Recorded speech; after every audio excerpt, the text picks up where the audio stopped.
Hi,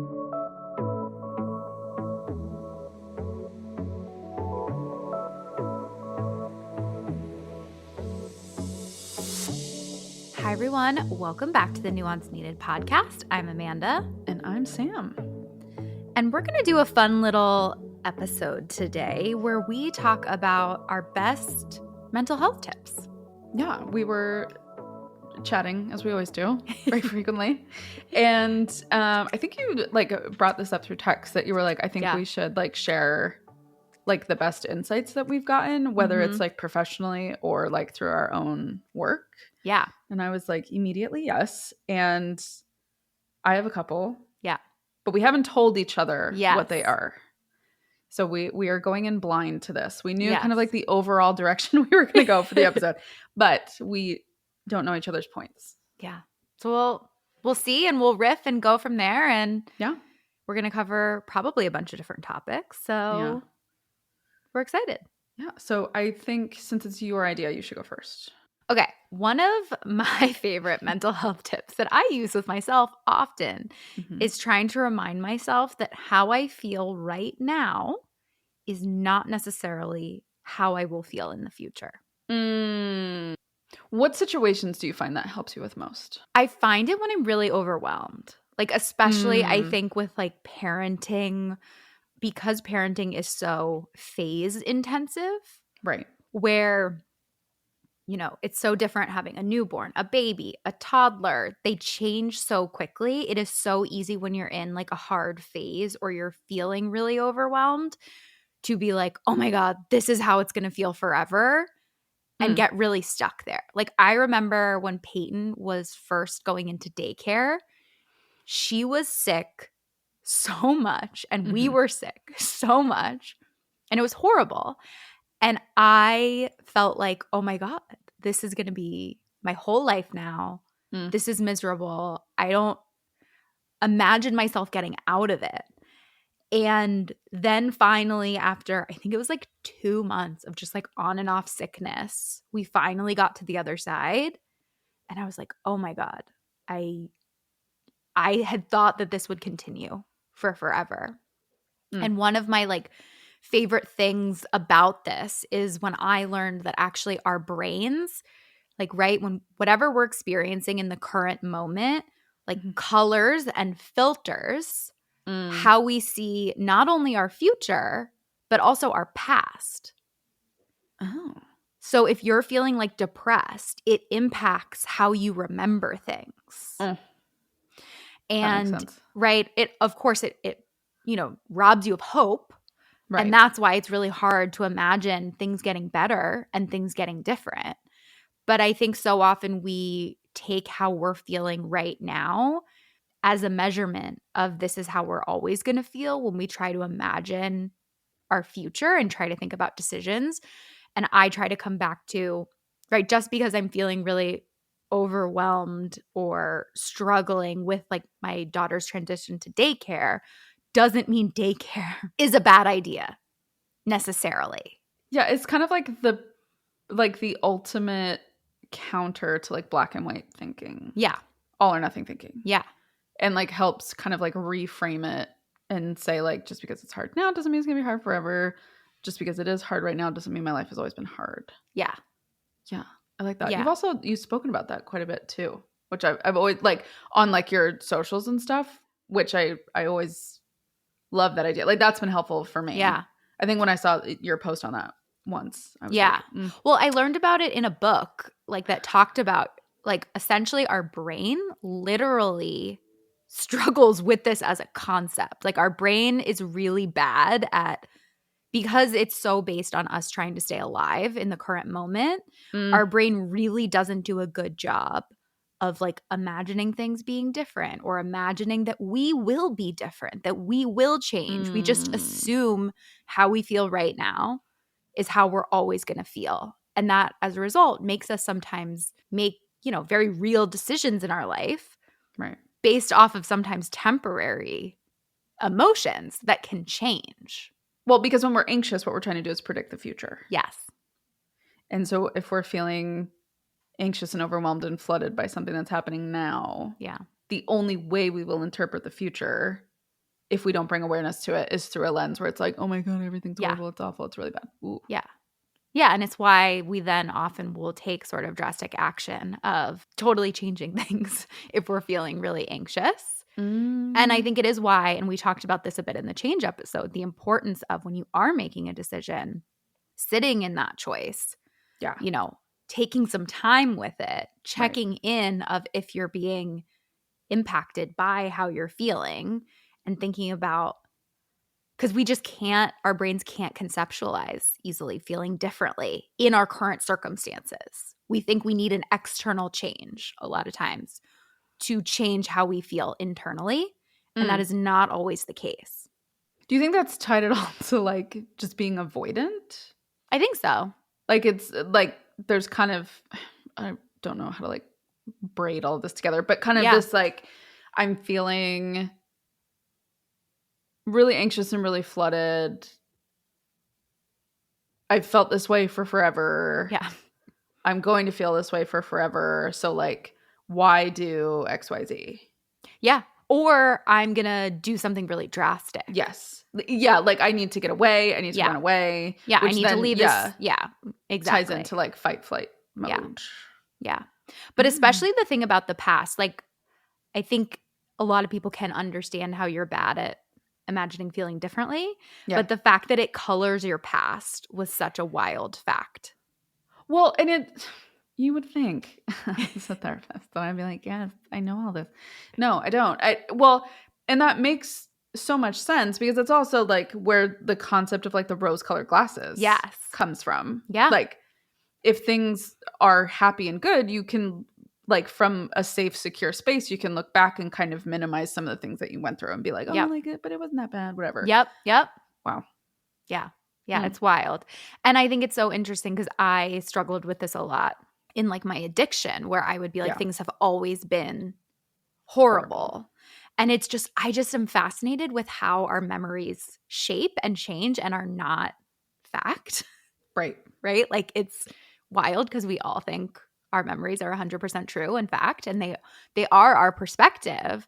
But even just how our memory changes, I think is so interesting. And the fact that our current feelings, emotions, mental state impacts how we see our past is just like wild to me. Yeah, it's like it's not indicative of anything. Yeah. It's just indicative of immediate present moment. And until you get out of it, I think it is so hard to even realize how much you are struggling sometimes or realize how much you were in it. Knowing it's like a brain thing helps me in some way because I'm like, someone isn't making this up. This is my brain. It's not my fault. It's science. Should we try to have Neil deGrasse Tyson on the do you know who he is? Yeah.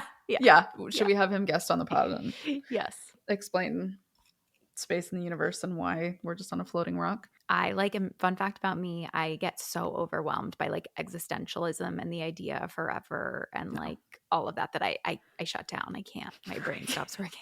The thing about space that like boggles my mind, well, twofold to kind of like tie it somewhat into like mental health stuff though. Like I think things within our internal world like feel so big. Yeah. Right? Yeah. Because it is. Like there's a lot of things that happen to us. It is your world. Yeah, it is your world. It's a big deal.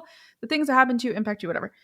I think sometimes for me, space and the vastness of it, like as much as it like floods my brain and gets me over, like I can't think of a black hole. Like the other day I was scrolling TikTok and I need to hold on to my desk. I saw this video of their like NASA put together a simulation of what it would look like to fall into a black hole, and I was like, like I had to immediately scroll. That is how I feel. I feel nauseous. Yeah. I get like, I just feel so, what's the word I'm looking for? Useless. Yeah. Like just kind of like, no, I could do whatever I want. Like I flailing. No.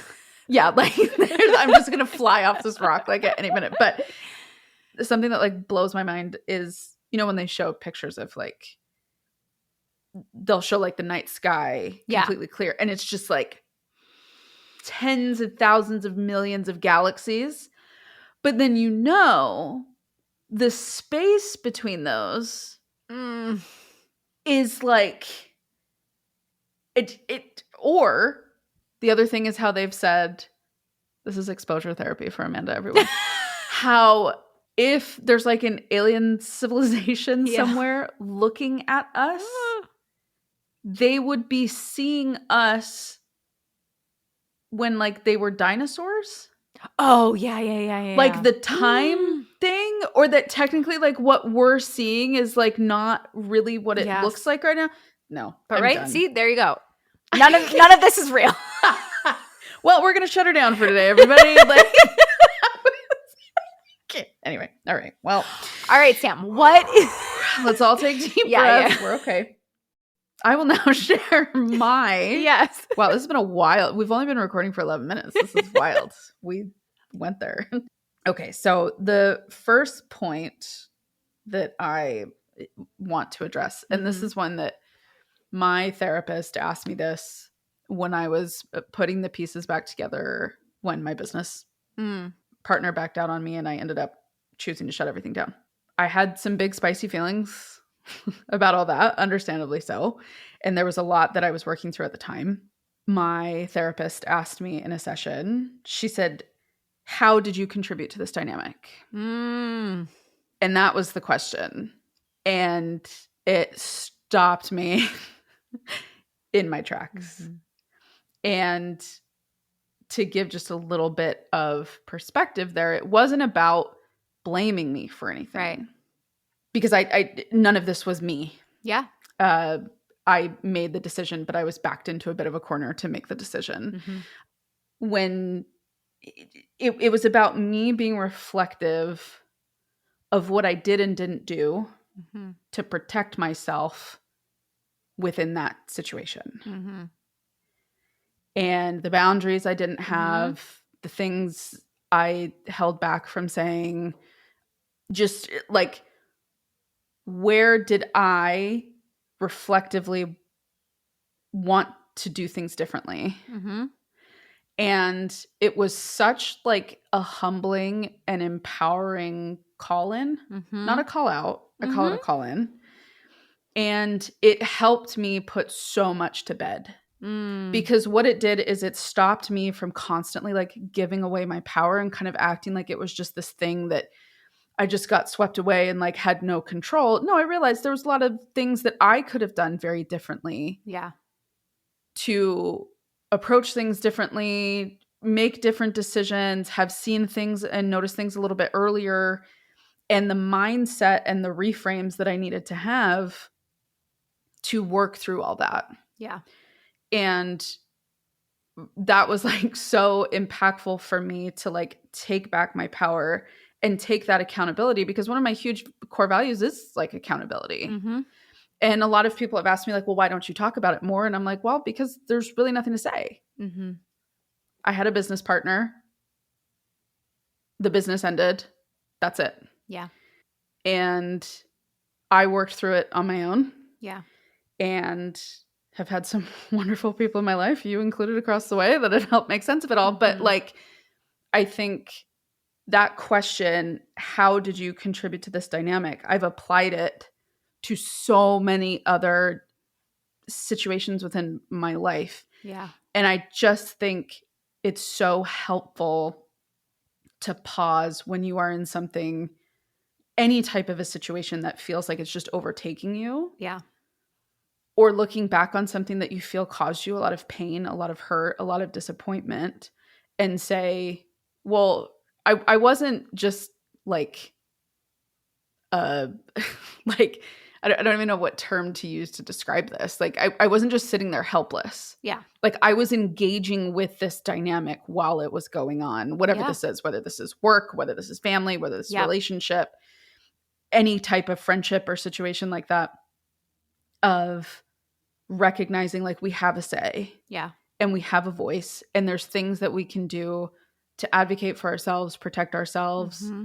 And when we've made mistakes, when we've done things wrong, when we didn't handle things well, when we could have done things better, like to call yourself in and be like, no, I'm not perfect. Yeah. And I don't have to be. Yes. By asking myself this type of a question, how did you contribute to this dynamic? It allows me to learn, do better, be better, feel more involved intentionally in my own life. Yeah. And it just like completely altered the way I kind of view things. Mm-hmm. I love that so much. I think that you do such a good job of talking to people about that and helping that. And I love it so much because I also agree. I was in a similar, like, I've had therapists ask me that question before, and it has completely changed my life. Yes. Like, a big part of my process of getting sober and stuff and like healing from my addiction was looking at how I contributed to these dynamics and having really hard moments. Because when I graduated college, I really had it that I did nothing wrong. Everyone was mean to me. People didn't understand. And I had to like really look at, and it's one of the most powerful things I would say about 12-step programs.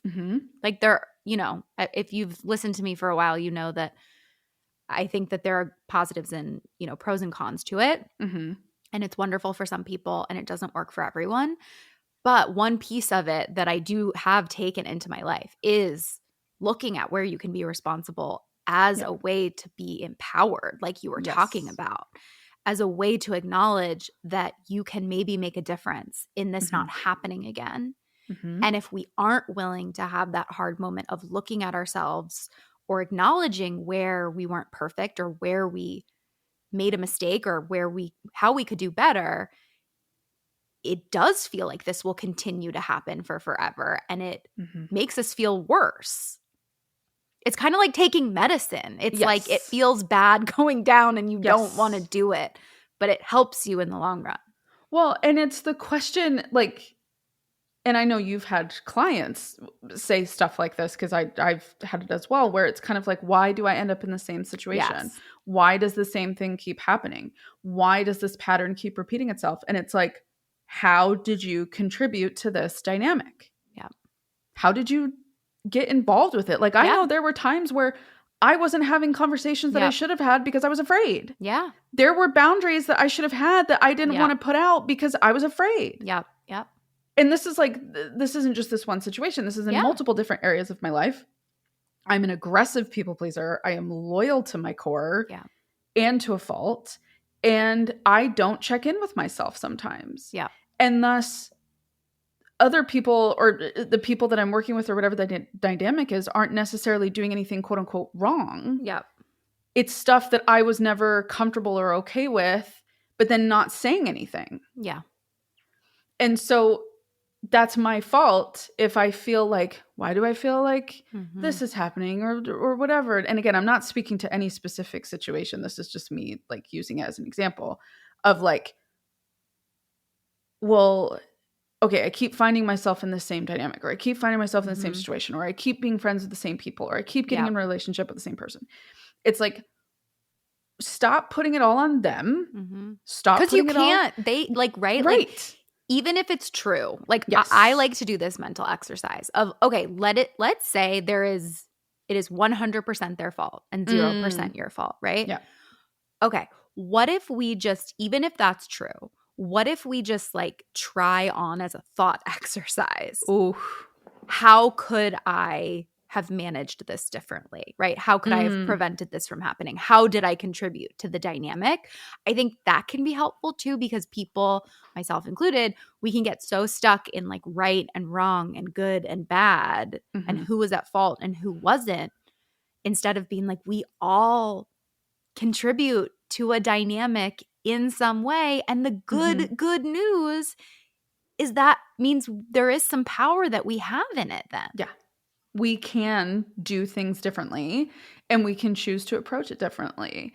And again, like, also like the caveat here too, this is not victim blaming.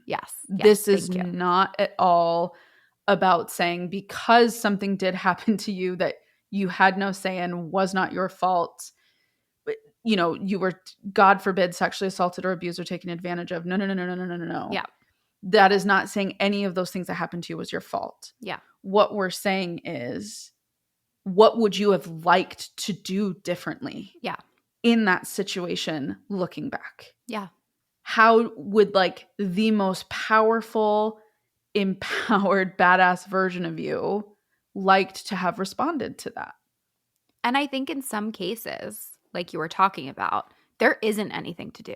No. In fact, I would say in those, like, that's not what we're talking about at all. We're really talking about situations like friendship, work, things like that, not just traumas that happen to people. Yes. Yeah, there is a line here. And again, if you're listening to this podcast, I would like to think that you are on board with our idea of nuance and that there's multiple ways to talk about things and look at things. And so I just wanted to be clear that this was not about victim blaming. This is about looking at certain situations in your life and like asking yourself, how can I be like the best version of me? Yeah. And where do you have power? Yes. Like, where can you take your power back? Right. Where have you been giving that away? Are you letting people influence you too much? Are you letting work dictate your life too much? Are you feeling like all of this anger and rage and resentment because you're not speaking up and you're not using your voice and you're not advocating and defending yourself, right? Yeah. So that's been like a life-changing question for me that I've tried really hard to incorporate. And I think there are times I can say for my life where I did do things that I regret. Yes. I did contribute to the dynamic. I should have done things differently. And as painful as it is just, I don't know. One thing, and I didn't include this on my list, but it's coming up for me as one thing that's really changed my life, is I used to have such pressure on myself to be perfect. And I think if you fall into that, it can then be hard to admit when you made a mistake, and it can prevent you from being reflective because you have this like rigid bar that, you know, you're failing if you don't meet it. And what I've really, and I used to be paralyzed by that. And what I really did that changed my life was start being like, okay, it's a given that I'll make mistakes and do things that I regret because I'm imperfect.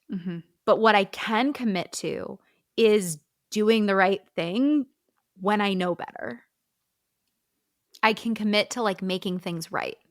You know, I can commit to like correcting something if I make a mistake or do something wrong. I can commit to doing better in the future. And once I got clear that that was my commitment instead of like perfect being my commitment, it became so much easier for me to exist in the world and take risks and be honest and have hard conversations because it took all this pressure off of me needing to get it right.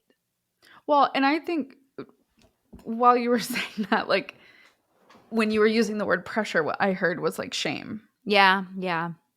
Like shaming ourselves into being like, I'm not enough. I always do this wrong, bad, incorrectly, like whatever the verbiage is. Like all of those thoughts are rooted in shame, which is rooted in the belief that we're not enough. Yeah.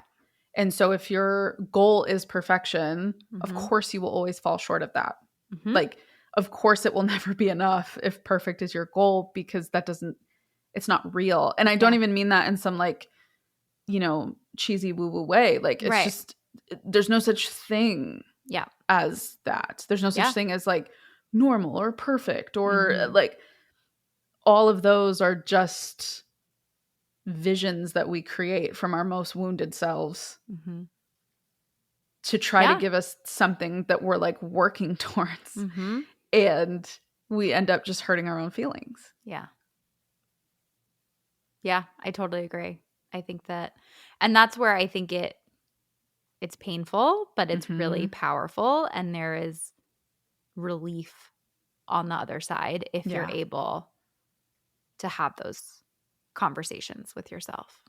Well, and I think even for you, like in your sobriety, when you finally like turned around and looked in the mirror, that was some serious short-term pain. Yes. For very long-term gain. Yes. Yeah. And sustainable gain. Yeah. Which is the difference. Yeah. So I also was thinking about this in the context of, perfectionism and promising that you'll do better. I think about this also a lot as a parent. Because I think that there's a lot of pressure on parents to be perfect, to do what's right, to keep up with the exact right way to raise your child. Mm-hmm. And this has helped me so much in being like, I may not always get it right, but I can always repair. Ooh. And I think the I like word that. repair is so important because it's not just like when I was saying sort of like, I'll make it right. That's what I mean by I will repair to make it right with someone if I make a mistake, or I will do it differently in the future. But I really think we underestimate, and I think you could think about this too, Sam, as a therapist, right?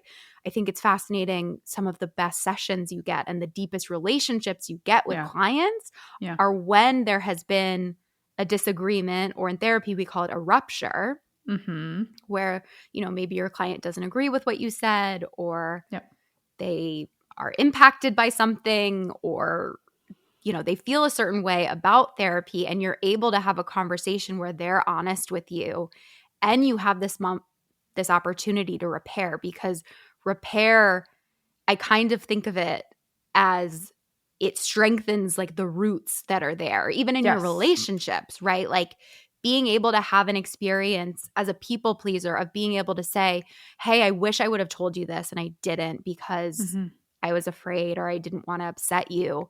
It actually bothered me, or I made a mistake. And coming back to that repair, it actually really helps increase trust in all areas, because then we get to trust that we can be honest with someone, that we can work through conflict, which all relationships end up with some sort of conflict. And I think a lot of us, we could do a whole episode on this. Like, I think that we forget that. Like, I think we think that there are ways to just never have conflict with people, and that's not true. Or that if we're having conflict, it means something is like inherently flawed with it. Yeah. And I think like that's such, to like focus on the word repair is such a hopeful reframe, because it means that like our mistakes are not fatal. Yeah. Like there is room to do differently. What we need is to acknowledge, take accountability, and then adjust and change our behaviors. Right. And that's a two-way street that we could do a 30-part episode thing on. But like, just this idea of there's room. Like we can make mistakes. We can adjust. We can pivot in our behavior and our responses to things.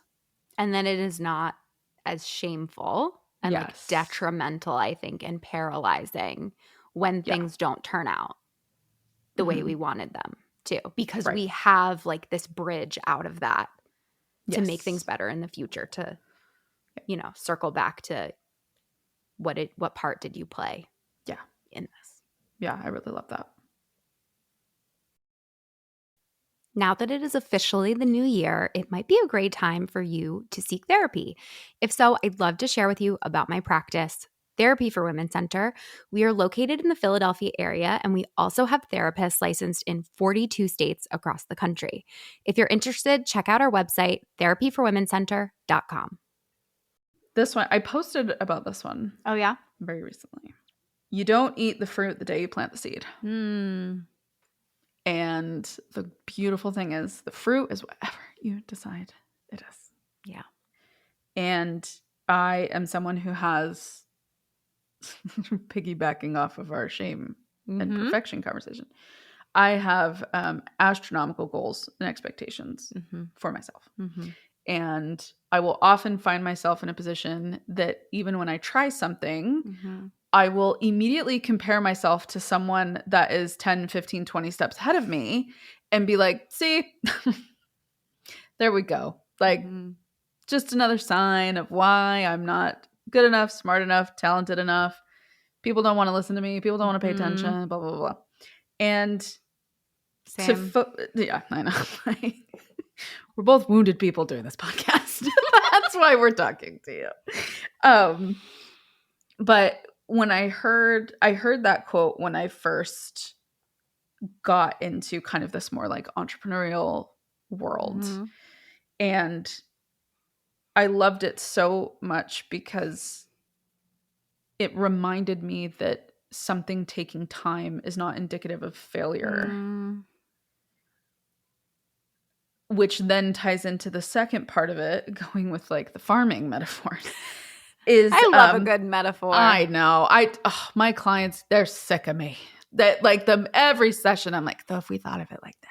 Yeah. Think of it like this. But anyway, so you don't eat the fruit the day you plant the seed also transitions to slow growth, strong roots. And I think both of these demonstrate what stable, healthy relationships look like. Yeah. And I think not even just our friendships or our romantic relationships or our family relationships, but career opportunities, decisions around our career, financial goals and growth, right? Like anything that can be done well often has to be done in a measured way. Yeah. And like to say that something is going to take a while to get to is not indicative that you are doing it incorrectly, that something is unachievable, that it's not possible. It just means that there's a lot of building blocks that go into you getting to that place. Yeah. And I think also if you are building from, like, if you are first generation college student, if you are the first person in your family to have like a master's degree, if you are the first person in your family to, you know, buy a home, right? Like you are starting from a much farther back place than other people. Yes. And just because you do something at 40 that somebody else did at 25 doesn't make that achievement any less. But also when you're in the grind of it and you're building something and you're trying to get to something, I think it will feel so meaningless. Like it'll feel like I'm just hurting my own feelings and like putting myself through this for no purpose. Yep. And I think this could be true not just for like more tangible materialistic things, but like when you're talking about like you're dating somebody or you're building a relationship, like it is always a warning sign when 2 weeks in someone's like, I love you, I'm going to spend the rest of my life with you, you're the best thing that's ever happened, like that's not real. Yep. No, what that person is doing is wanting a reality so much that they're slotting you into their picture that already exists. And that means that almost anyone could be in that picture, unfortunately. Yeah. You're not they don't special. know enough to know that you're the right person for that picture. They're love bombing you. I'm sorry. If you're listening to this and you're like, oh my God, I'm holding your hand. Sorry. You are wonderful. Yeah. But you're not that wonderful. That you I don't even think they just don't know that you're wonderful yet. They don't know enough to know that for sure. They don't know what you're wonderful for. You just have a heartbeat. Yeah. It's the problem. And I mean that with love. So like this, it is okay if you're taking time to get to know someone. It is okay if you don't have like everything that you want to have happen, like line up, right? Like they met my family, I met their family, we had our first fight, we did this, we went on our first trip. Like it doesn't have to happen that aggressively. Yep. It requires intention and it requires work. Yep. And it's okay if there's like a slow, steady, moderated pace. Yeah.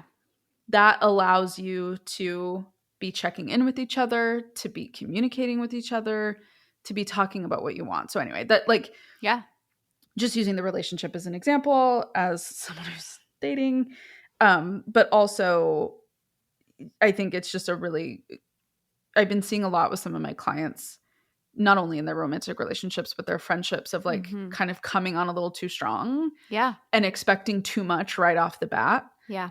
And no, that's okay. Yeah. Like it's okay if you're just sending like memes back and forth to each other for a while, or like you do dinner, or you're not planning the girls' trip right away. Like it's okay that things take time. Yeah. And that doesn't mean something is bad or wrong. It just means that you're working on something that's really important. Like something that has a lot of meaning and a lot of value. And to protect that and make sure it's something stable, it takes time. I love that. I think that is something I for sure get caught in sometimes of being like, this should be a success. And if it's not, I'm going to move on. Because it can feel like we're wasting our time. Yes. Right? Like, Yeah, and yeah, I think that's what's really hard about it is there isn't always a clear-cut answer of, am I building and working towards fruit that is going to come? Yeah. Or did I plant the seeds? And the root is dead. And yeah, did I plant the seeds and there isn't anything coming and I don't know? Or it's not coming very fast. It's not a healthy plant, you know, whatever. Right. And I think that's what's really hard is like the older you get, the less time you have in a lot of ways. Mm-hmm. And it makes pressure sometimes. You don't always see the impacts of what you're doing. But I do love this also concept because I think it comes right in line with, you know, the idea that no one's an overnight success. Right. I think it's very interesting to see how all these things have to, when you watch someone sort of, like Sabrina Carpenter, I think is a good example of this. Yes. Right? There were all these things that she was doing in the background. I mean, this is, I think, her 6th or 7th album. But if she hadn't done all of that, she wouldn't be ready for the moment and the opportunity that happened to come this year, right? Like, it's not just that her opening for the Eras Tour instantly made her a success. It was she had the right opportunity at the right time after she had put in all this work. Or Chapel Roan, right? Like, Midwest Princess had been already out. She was let go by her her record label before that. And I mean, what a testament to, I think that's one thing that we did a whole episode on Chapel Roan and the nuance of that. Obviously, Sam and I are big fans of her, but so like it was such an anomaly in our like algorithmic world of, right? New is your opportunity to pop off. And if you miss it, you missed it. You're done. And how she happened to, through a single this year. Everyone, make her back catalog just go crazy. Yeah. There's no, I loved what you brought up about like almost like being prepared to take something on. Yeah. What is that quote? It's like, luck is what happens when preparation meets opportunity. Ooh. I think something that I would like to offer to build off kind of that idea where you said like, how do you know like what's working? Yeah. Or what isn't? I found in my own journey that a lot of times it wasn't necessarily that the seed that I had planted was bad. It's the way I was tending to it. Meaning there were opportunities that I thought were the surefire direction to where I wanted to go. Yeah. And I realized that wasn't working. Yeah. Right? Like I had a lot of goals and things that I was working on, and I realized that part of the plant was dead. Yeah. And so you'd have to prune it a bit, and then you kind of have to pause and wait, and you care for it a little bit, and it stays kind of small for a while, and then you just keep sticking to the routine, and you keep showing up, and you keep nurturing it, and you keep taking care of it. And then when the next opportunity comes, you're ready to go. Yeah. Like, because you're already in the habit, you're already in the routine. And I've seen that in my own life, that it wasn't necessarily that like the goals and the dreams that I had were wrong. It was that sometimes I had to pivot and be doing something differently and try something new and go for something that like a year before would have been like, no, like that's not what I want. Yeah. Like for the longest time, I didn't think I would want to do individual therapy. For the longest time, I was like, no, like there's some opportunities within like this hospital system and management and all these sorts of things, and I can do that. And then I was like, I will yeet myself into a black hole if I have to keep doing that. Yeah. And so then I tried, I started my own business, and I learned so much, and it ended up not being the right thing for me and my business partner. And we put that to bed, and I just kept moving forward and saying like, nope, there's things that I want to try, things that I want to do. And then I found this job, and blah, blah, blah, right. Yeah. Like, so I think it's not always that the seed itself is bad. It's just that, are you willing to pivot, and are you willing to try things differently to keep moving towards like this larger vision that you're working towards? Yeah. I mean, I was thinking so much of if I wouldn't have had 2 failed podcasts, we wouldn't have been able to set up our podcast so quickly. No. So true. I learned all about mics. Yes. My first podcast. I learned how to edit. Yeah. I learned about the cadence, and then I had my own podcast, and I learned how hard it was by myself. Yep. All needed to happen for us to be here. Yes. Yeah. Everything has layered on itself. And I'm sure like if you're listening, you can think of things in your life that are probably the same. Yeah. Or maybe a situation in your life that you're like, ugh, why is this not working? And it's like, well, pivot. Yeah. The idea itself isn't wrong. Just try something different. Yeah. Sorry. No, we last year, we were very excited about launching Therapy for Kids. We thought it would be so great and so helpful. And we spent so much time launching it, and there was just not enough interest. And we did have to be like, did we give this enough time, or is it not? Is it not right? And what we decided was we didn't have the resources to wait and find out. Ooh. And I think that is also a choice, right? Like your time is a resource. And you also, at different points in your life, get to say, I don't have the resources right now to keep tending to this and seeing to keep what taking will care of it. happen. Yeah. Especially if you have other fruit you're growing. If you got a whole and eating. If you got a whole orchard, you know, like you gotta you have to allot your time. And I think we even had this conversation yesterday. Kind of a little bit where we were talking about the direction for this very podcast and things we wanted to focus on and where we think we want to pivot and move things to. And I think for me, that's going to require like a realignment of some other stuff that I was working on moving into some of this. So I think the reason we're sharing like these insights is because like we are actively applying these things in our lives right now. Yeah. And we are therapists with incredible skill sets, tons of experience. And here we are, like still sitting, chatting about we're living these principles right now. Absolutely. I think this is, with all of that said, I think this is a good space to end right now. We hope that you all liked listening to this podcast. Yeah. And Sam and I actually have more to go through.